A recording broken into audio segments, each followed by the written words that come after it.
Shopify grows your business no matter how far or big you grow. Shopify is the global commerce platform that helps you sell at every stage of your business. Whether you're selling your fans' next favorite shirt or an exclusive piece of podcast merch, Shopify helps you sell everywhere. Shopify powers 10% of all e-commerce in the U.S. Allbirds, Rothy's, Brooklinen, and millions of other entrepreneurs of every size across 175 countries. Plus, Shopify's award-winning help is there to support your success every step of the way. Because businesses that grow, grow with Shopify. Sign up for a $1 per month trial period at shopify.com/income, all lowercase. Go to shopify.com/income now to grow your business, no matter what stage you're in.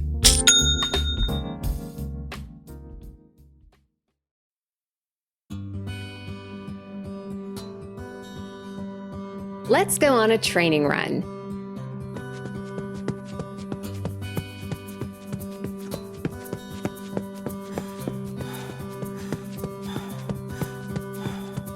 This is not going to be your usual easy day run, and we're not going to the track to run hard, fast intervals.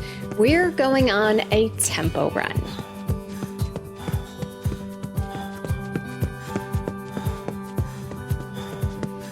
A tempo is a sustained pace for a period of time that is harder than easy, but not too hard. Now, that's not very scientific, of course, but actually this definition just might be the best one. You're running hard, but not too hard, for a specific amount of time with the goal of increasing the amount of time you can run at that pace. Except that's not typically the goal of the tempo. Do we really care about how long we can run at a medium effort pace? If you're a marathoner, tempo pace is far too fast. If you're a 5K and shorter distance runner, that's far too slow. Why are we training to run at this middle zone, this medium effort pace?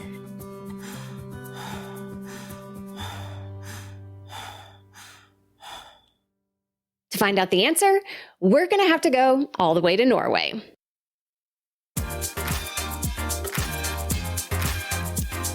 Welcome to The Planted Runner. I'm Coach Claire Bartholic, and my mission is to help you improve your running, your mindset, and your life with science-backed training and plant-based nutrition. Today, I'm going to explore the tempo run and simplify threshold training. You'll learn the common myths and errors people make when talking about tempos, how to know when you are in what zone and why running too fast, even just a little, can cause you to completely miss the point.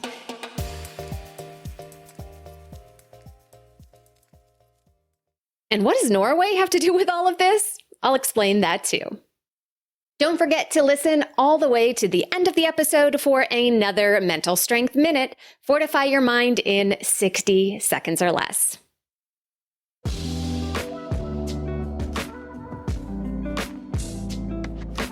Before I get into the details, I want to take a moment to highlight my PR team. The PR team is a small group of runners just like you who are working with me and each other to stay consistent, stay accountable, and work towards becoming better runners every day. Not to mention, it's really fun. I'll talk more about the team later on in the episode, but if you are ready to learn more right now, head to theplantedrunner.com/group.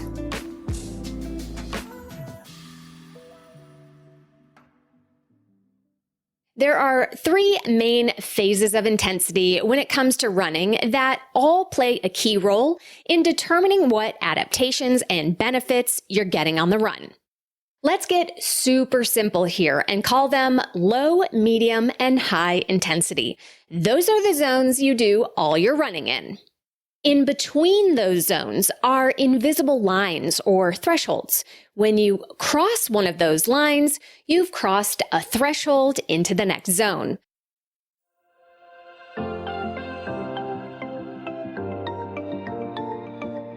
So let's go on our run.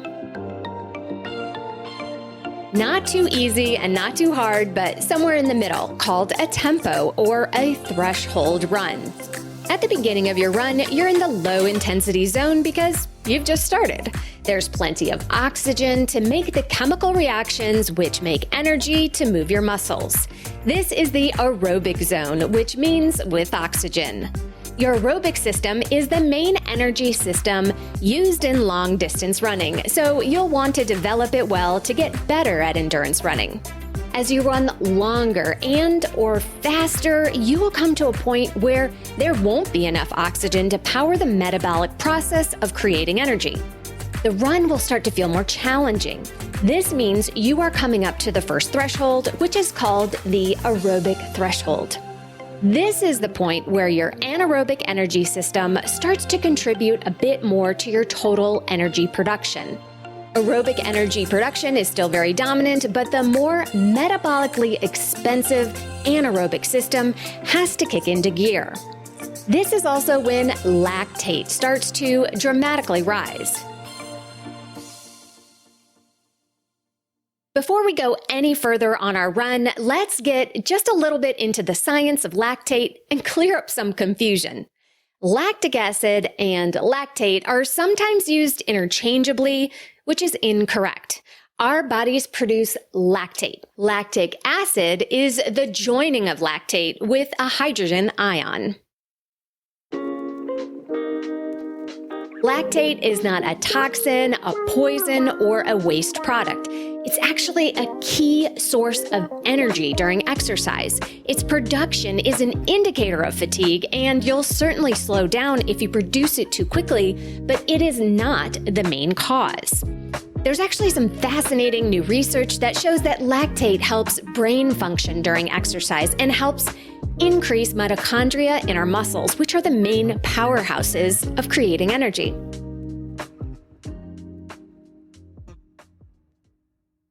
Once produced, lactate gets recycled back into our system to provide energy for our muscles through a process called the Cori cycle. Now let's get back to our run. We've crossed the aerobic threshold and we're now in the middle zone. For most runners, this is around marathon pace, but that's going to be different for everyone. Let's not focus on pace here. Some say this is about the pace that you could conceivably run for 3 hours or so, but again, that's going to be very different for each runner. Once we start running faster and reach our tempo pace, things start to really heat up. And this is where the Norwegian magic starts to happen. I'll go over that in just a minute. I want to tell you about a unique opportunity for you to get stronger, faster, and stay motivated to hit all your running and nutrition goals this year, and that is to join the PR team. I started it last fall, and I have to tell you, it's even better than I imagined. Each member of the team gets a custom training plan made by me for you based on your unique fitness, goals, and lifestyle. Everything you need to crush your running dreams is included, such as strength training, recovery, and even cross-training if you want it. I include weekly mental strength training as well as tips and nutrition guides. But here's where it gets really cool. The group has its own page in the app where we share workouts, ask training questions, and get feedback from me and the other teammates. And each week, I create an exclusive private podcast just for the team based on the questions I get and what I see in their training each week. And I usually end up sharing behind the scenes and exclusive sneak peeks with the team that I don't share anywhere else. So instead of joining a Facebook group or sitting through another Zoom call, you get to listen to tailored advice on the run, and you don't have to do all of this alone. So if you are ready to take your running to the next level and join an amazing team of runners, head to theplantedrunner.com/group and join us today. It's more affordable than you think, and I can't wait to have you. Hear Her Sports is a podcast for everyone who loves stories by and about women striving to improve and make a difference in their lives. I am your host, Elizabeth Emery, a former professional cyclist. In every episode, I introduce a female athlete or woman in the business of sport through a thoughtful conversation about who they are and the terrific work they're doing. My guests and I explore the glorious and frustrating issues in sports, history, equity, training, nutrition, and so much more. Join us for inspiration, for community, and for love of being a strong, athletic woman. Your tempo pace is roughly the highest pace that you can run for 40 to 60 minutes. For some people, that's 5K race pace. For others, it's 10K pace. And for elite male runners, that's half marathon pace.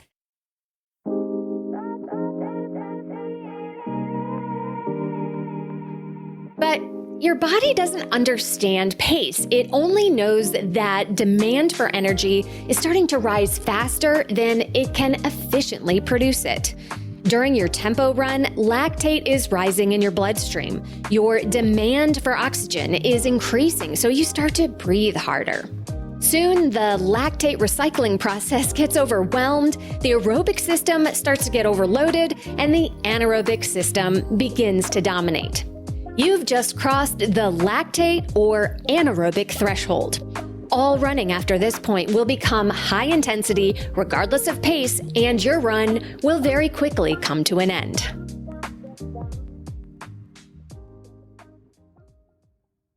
Let me pause again and clear up some confusion. The lactate threshold and the anaerobic threshold are the exact same thing. It is the point where lactate builds up higher than it can be used for energy and where your anaerobic system dominates. A lactate threshold tempo run, therefore, is actually before you cross the threshold. Now, I know you want me to tell you exactly how to know what these paces are so you can run your next tempo right up to the line without ever crossing it. I've told you we can't use race pace, and the guidelines for time and distance are also pretty vague.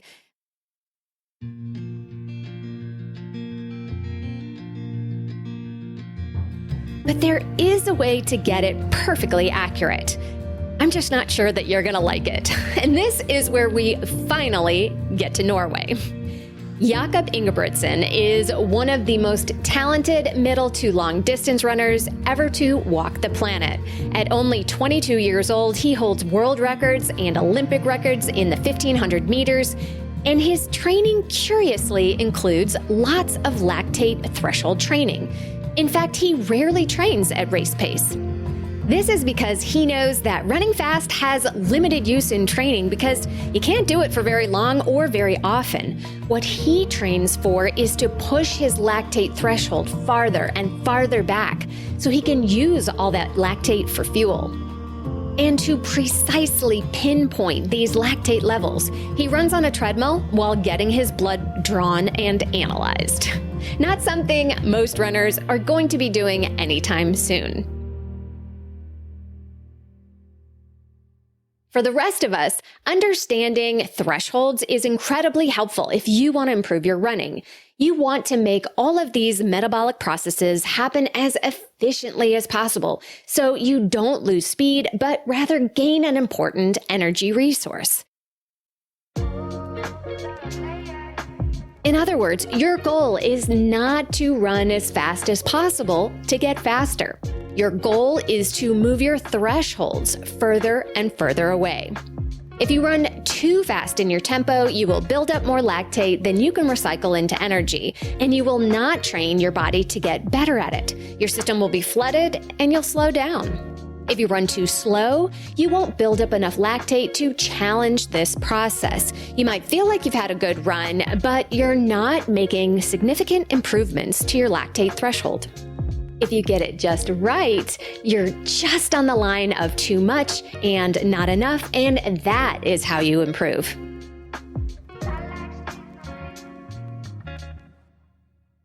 Now, to be clear, the energy you gain from lactate comes at a high metabolic cost, so you can't simply run fast forever.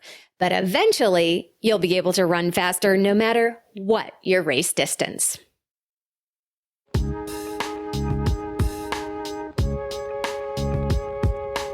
And now it's time for the Mental Strength Minute. Fortify your mind in 60 seconds or less. Today's topic is own your accountability. When we find a running buddy, hire a coach, or join a running team, often the reason we say we're doing this is to create accountability. We want others to hold us accountable for the things that we say that we are going to do. If we don't show up, they're going to notice, and that can be enough to motivate us to run when we'd rather stay in bed. But ultimately, this is false hope. You are the only person that you are accountable to when it comes to your fitness. The running coach, buddy, or team can help support you, but they'll also be supportive if you tell them that you want to quit. So cultivate your own accountability, like the adult that you are. Own your fitness, own your running, and then you'll be the accountability partner others can depend on.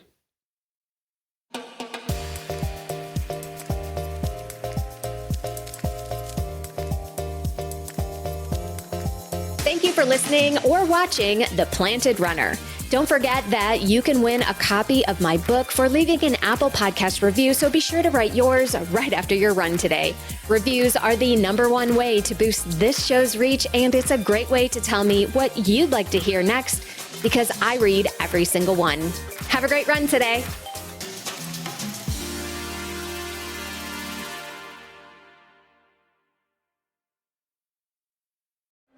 Sports stars. They're like superheroes. But they're actually real. Which is why we've made a podcast about them. You see, they've all got a story. But too many of these stories were cut short. Kobe Bryant, Payne Stewart, Flojo, Phil Hughes, Justin Fashanu. We're writing episodes about all of them. And sadly, many more. Death of a Sports Star, a new series from Crowd Network.